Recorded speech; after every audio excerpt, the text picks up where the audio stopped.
Anthony Joshua pondered for several pregnant seconds before agreeing to shake hands with Joseph Parker at the start of another big fight week leading to another stadium extravaganza, another World Heavyweight Championship bonanza.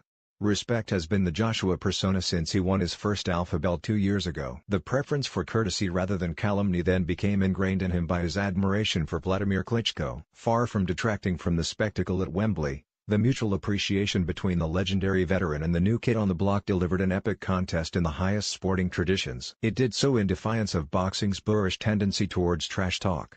It stayed that way for Joshua's next fight, against Carlos Takam.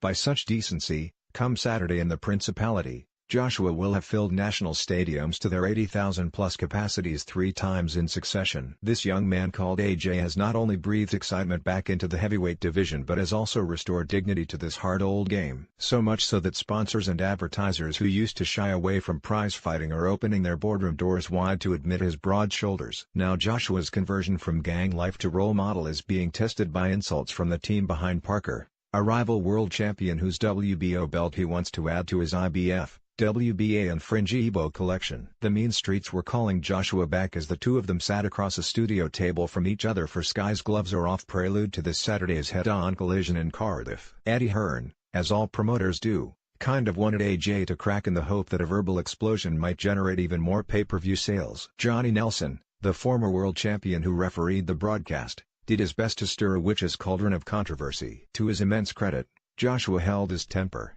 There were flashes of anger in his eyes but he repeatedly paused long enough to measure his words. He refused to be provoked.